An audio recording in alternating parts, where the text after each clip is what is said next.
delighted to be joined by a man that was part of that class. He's also a man that will be heading to Tokyo to try and achieve a second Olympic gold medal, both for the team's perspective, and hopefully it'll make it number 3, because he'll also bring an individual one back as well for himself. Maher, Great Britain's #1 rider. Ben, what a young horse you've got there in the case of Point Break. Yeah, thank you. Point Break's he's a great horse, very exciting. We had him since the end of last year, and thought we'd bring him here to Bolesworth to experience the big show venue and all the horses and ponies. He's a stallion, so he has to get used to all of these things, and he jumped great today. I was very happy with him. Oh, glad to hear it. What's it like to be back here at Bolesworth?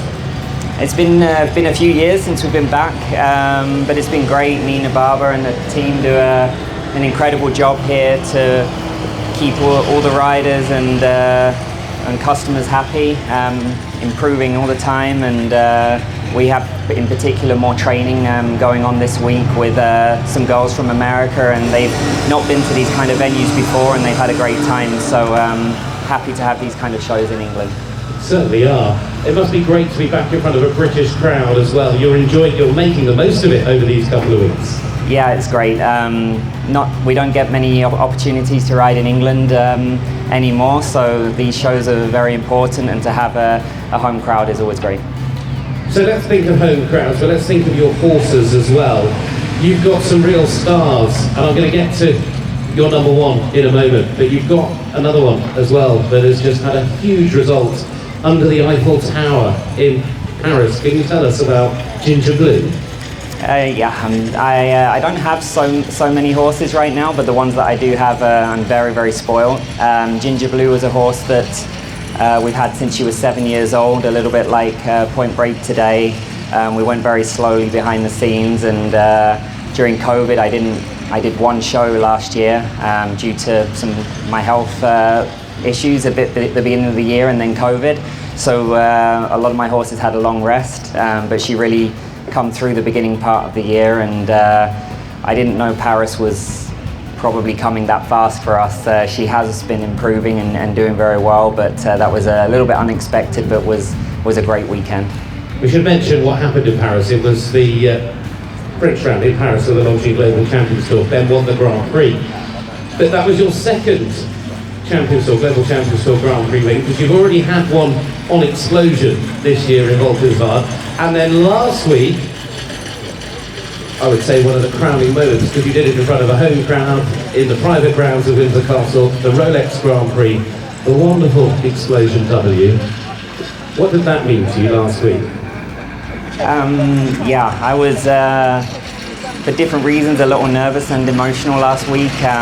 The owners from Explosion were over from America. It was the first time that they haven't got to experience him so much over the last 18 months, and that was the first time they've been present when he's won a big Grand Prix like that. So it was great for them to be there and be a part of that whole process, and like you said, to be in Windsor typically hasn't been a good show for me in the past, actually, so we put that away now, and all the people that were there gives me great confidence going into Tokyo in the next few weeks.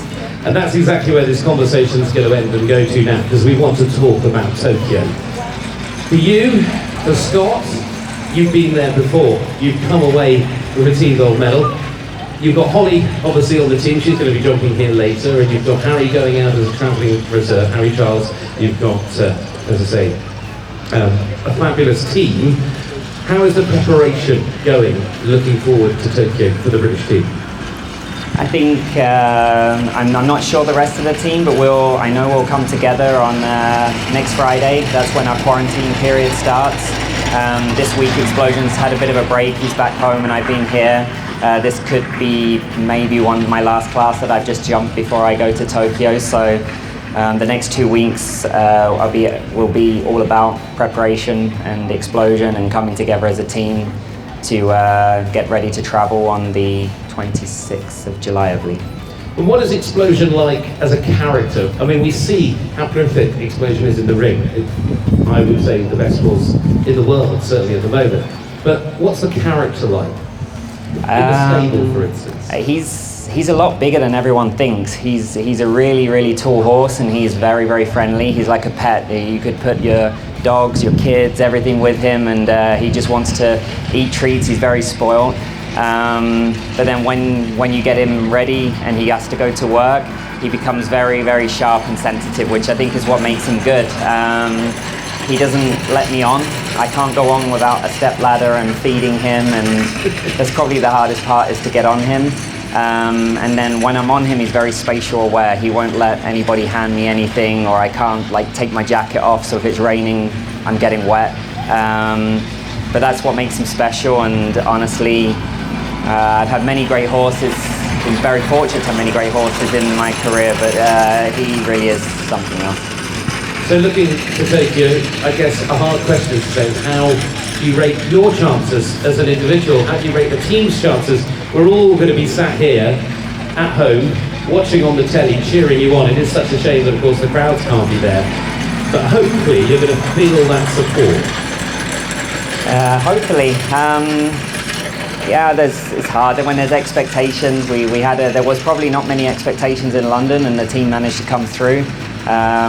Individually, as a team, we've all won. Scott won a big Grand Prix a few weeks ago. Holly's been on great form recently. Obviously, Harry's a little bit less experienced, but he's had good results in Poland just now. So I think it's just about coming together, doing what we normally do every weekend, and trying to get it right on the right weekend. It's a different format this time, so the individuals are first, and then the team. But I think we have a good chance, but I'm not going to put odds on that. No, I'll just touch the wood as we say that. Listen, I think just from all of us here, and ladies and gentlemen, boys and girls out there around the arena and here in hospitality, I think the best way for Ben to be able to hear your support, could you give this man a round of applause?